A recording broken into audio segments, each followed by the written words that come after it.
up, everybody? Welcome back to Go Live. Happy Friday. Today, we're going to be covering a very mysterioso topic, which is how does college admissions actually work? How do college admissions officers get through the 100,000 applications that they have coming in? If you're UCLA, it's 125,000 and rising, being the most popular school, at least in terms of application count.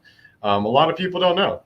So we're about to start talking about it. Me, my team, a lot of us have direct experience in college admissions, worked at various UCs, and even I would say out-of-state schools as well. So yeah, it's kind of fun having conversations about, what differed between one school and the other school's process. But, today we're going to talk about largely the general process, right? How exactly does a college application, how is it read, right? Especially today as we are in college application season.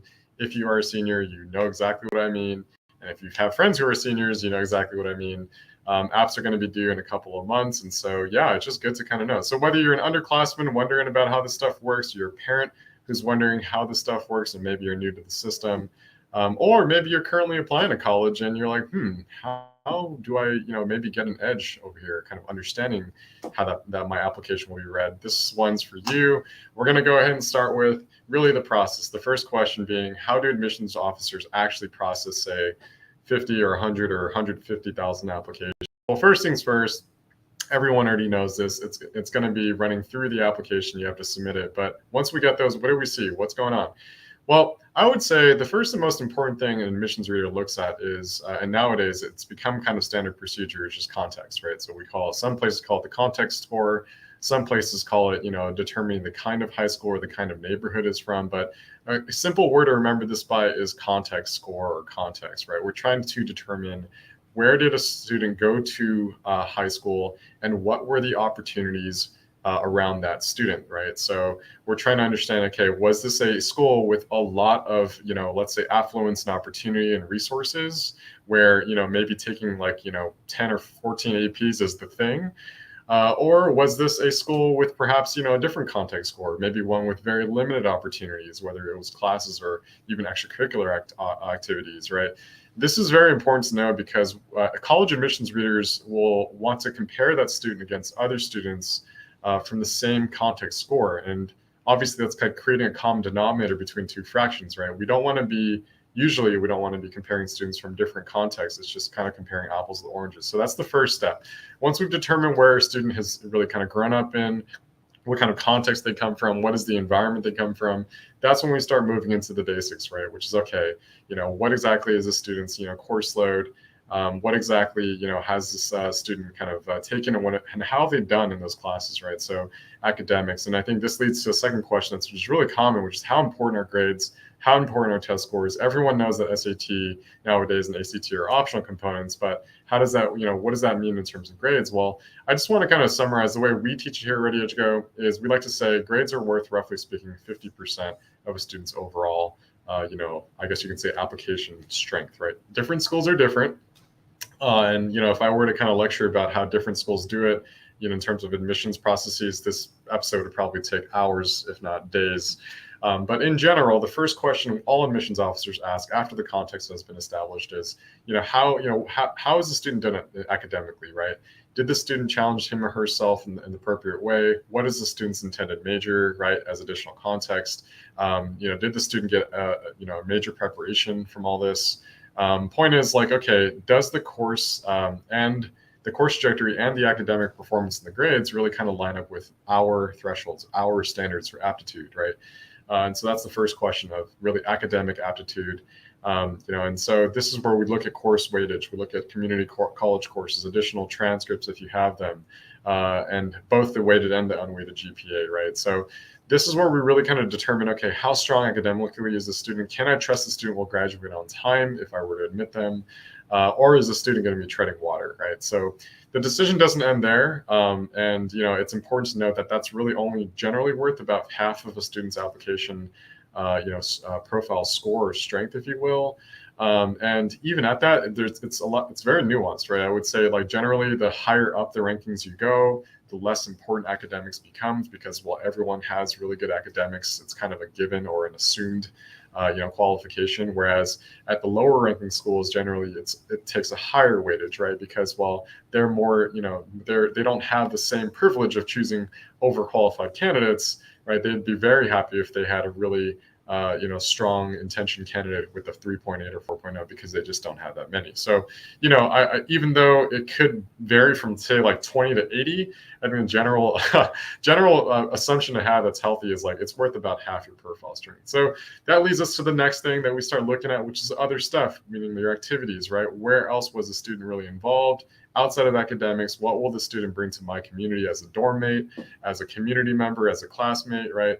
Basically, I'm trying to now get an understanding of quality attributes. Now that the quantity attribute has really been answered, which is academic strength and aptitude, I'm trying to understand what kind of community member is this student. And so this is where it's a lot softer. And this is really where the American admissions process is that much different from the rest of the world, right? We're really trying to understand community involvement, right? UC's put it best in prompt number 7, which is what have you done to make your school or community a better place, right? And we read that through your activities. And we also read that, obviously in additional comments and eventually your essays. But I'm going to stay here on the activity side for a moment, right? We're really kind of trying to understand, right, certain quality attributes, which, by the way, at Readyedgego, we measure for in our GoPath portal, for instance, things like leadership, demonstrated concern for others, level of learning and intellectual curiosity, right? We're trying to hunt down basically the quality attributes that we're really trying to look for here. And sometimes, guys, by the way, this can vary year by year, right? I remember, for instance, at Berkeley admissions, right, we used to call it an innovative leadership. We weren't just looking for leadership one year, we were looking for innovative leadership. Whereas sometimes it even gets down to like, like how much exposure did the student have towards the major that they intended, right? So if it's, for instance, a private university with a much, much larger, I would say, resource pool and staff per capita of application, right? Well, they can probably start getting into the weeds of, okay, let's have general admissions read this. Let's also have the department specific readers read this, right? See what everyone really thinks about the student's preparation for the major. Then you can even get into niche fields like BSMD programs and whatnot. But point is, it's academics first, then we look at your activities for what you've done in terms of outside of class. And then step 3, and lastly, is really we read your essays. The essays are really one of the last things we read before we basically give the verdict, right? And why they're so important, I think this is misunderstood, is because, well, if we read your resume, why would we need to read your stories, right? Well, the truth is your resume only tells us what you did. Your stories and your personal statements tell us why they mattered, right? And this is where we start looking for what we call substance. We look for substance of experiences, right? Especially in today's day and age, if you're at Berkeley or in LA or USC or NYU, you have a lot of candidates who look kind of the same on paper academically, the same on paper activities wise. They've done the same summer camps, they've done the same research institutions, they've done the same, AP coursework in community colleges, right? So sure, okay, I have a feeling of aptitude and what you've done in terms of outside of class, but I don't understand why yet. I don't understand why you've done them. I don't understand why they were meaningful for you.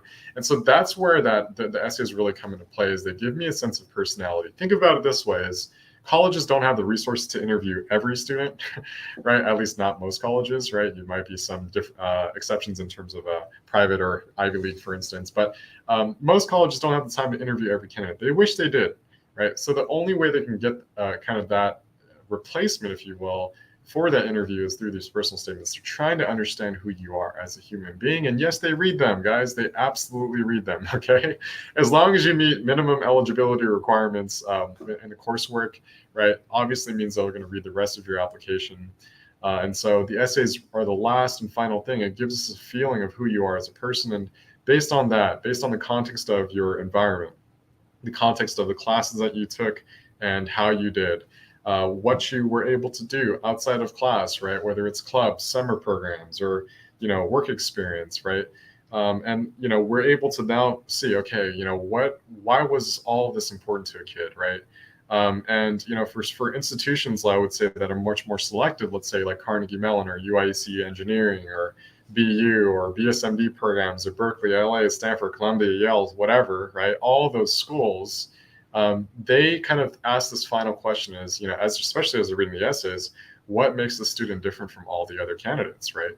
And so the essays, that's kind of where it really, really allows a student to really shine. And unfortunately, a lot of students don't really know what they're doing or what to write about in that part of the process, which is so interesting because it's like the final thing we read.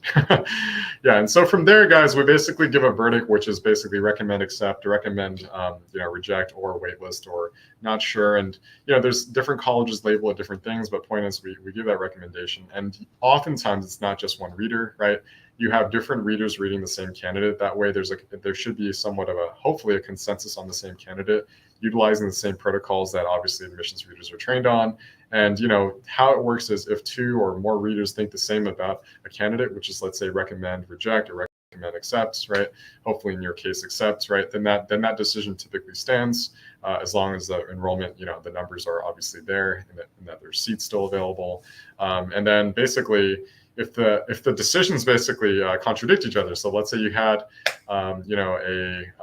someone say, hey, recommend, accept, and another person say recommends, reject, right?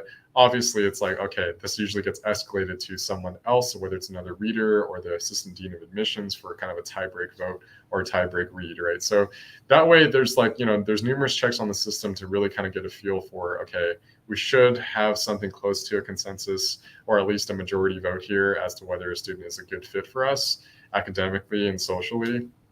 And so that's generally how that whole process works, at least during the application season. And there's a whole other process nowadays, right, with waitlists and deferrals and early versus regular pool.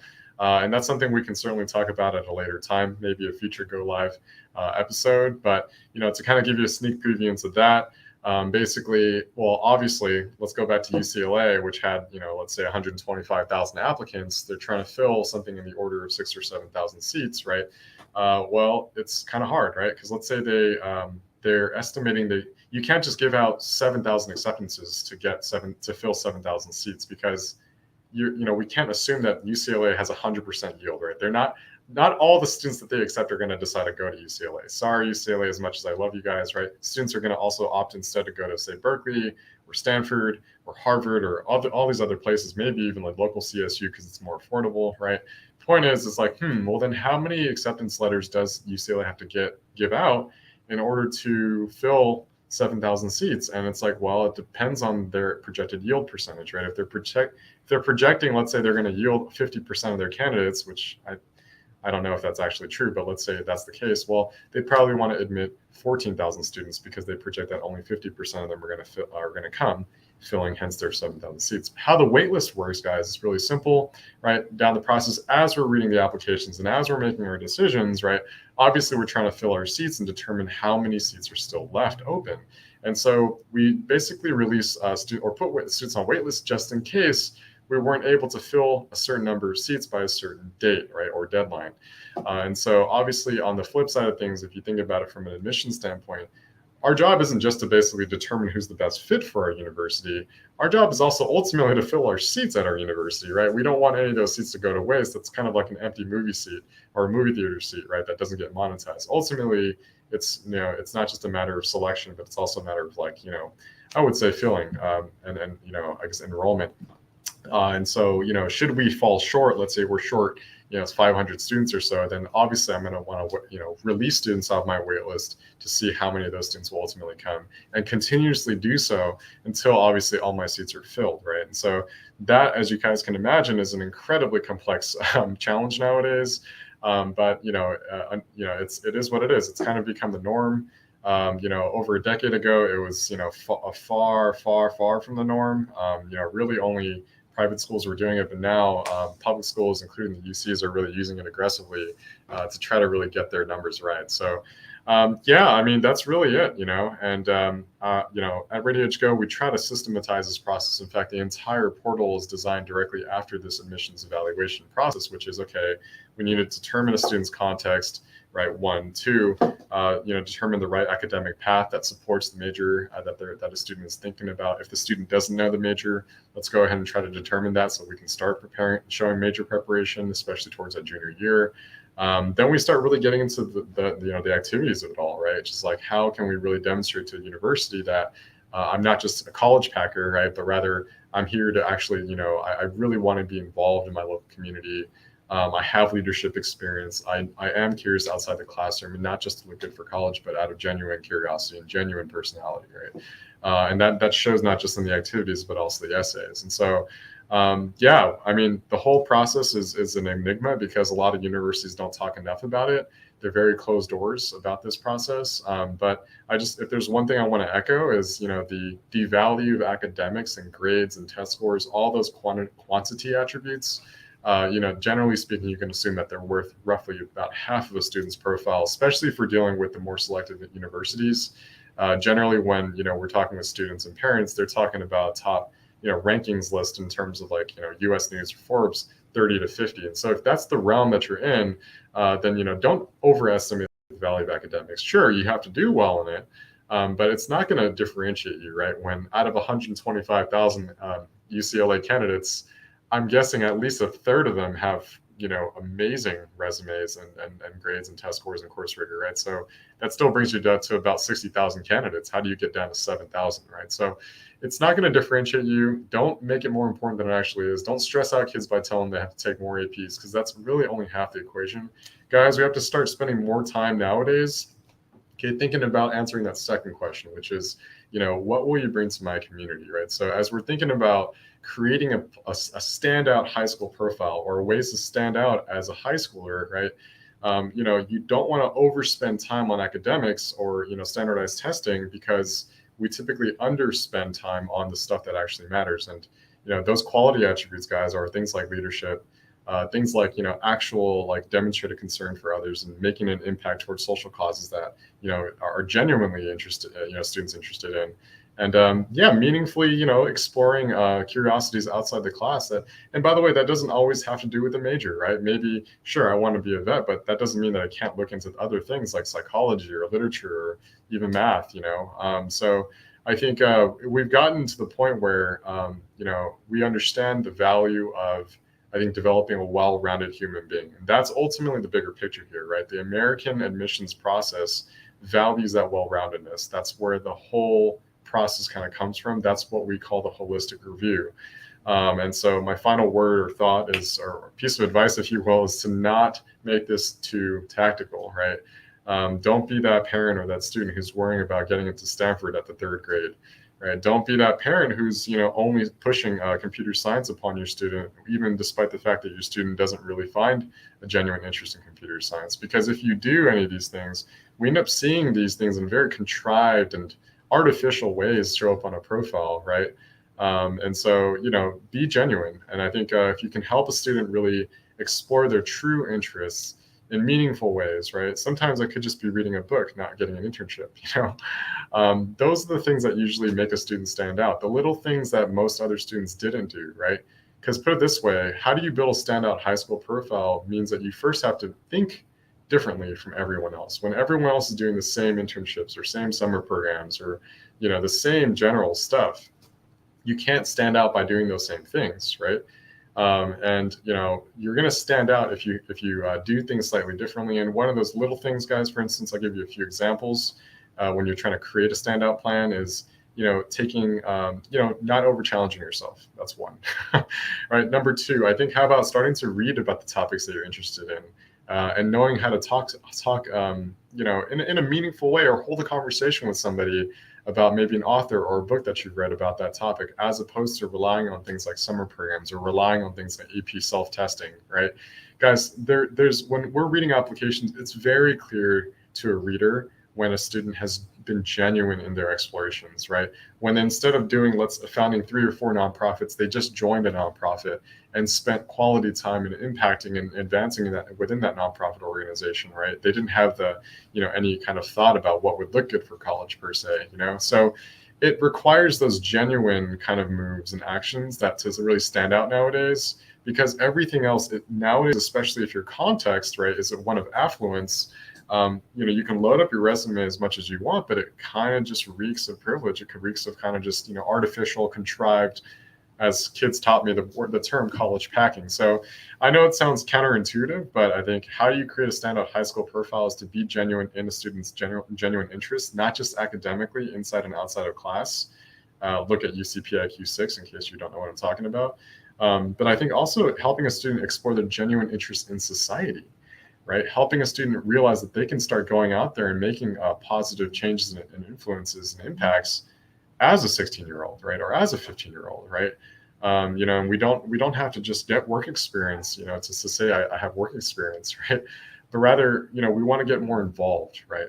And so that's really what it is. I think the final ideas of how to make a standout high school profile is really that is the I word. Is I keep going back to it, guys. It's impact, right? Again, a student can start as many nonprofits as they want. A student can, work at any company they want as an intern or part-timer, right? But at the end of the day, there's really a question of, okay, right, we're going to read your essays. What impact did this have on you? And what impact did this have on other people, right? Because that's the last thing we read before, and that's what we're looking for, right? A college is trying to determine, right, who to invest their resources in. And they want to invest their resources in students who've already made an impact with limited resources, right? Put it this way, if you put yourself in the shoes of, let's say, an admissions reader at, say, Harvard or Stanford or Berkeley or whatnot, right? They reject overqualified students all the time. It's not that those students weren't qualified. It's just, those students didn't really prove to me that they really accomplished or impacted, much, during their time compared to others, right? I'd rather invest my resources as a school, my teachers, my faculty, my administration, all of our activities, everything, right? Student activities, all those resources into students that I feel like have something called proof of concept, right? And so, basically, in other words, like let's stop talking about competition. Let's stop trying to outcompete one another by taking more APs. That's not going to make you stand out, right? We've seen it all before, right? Whether it's students founded more nonprofits or taking more APs, that stuff doesn't make you stand out. It's not about doing more, guys, right? I just want to kind of emphasize that. It's about having a purpose. It's about having a why statement, right?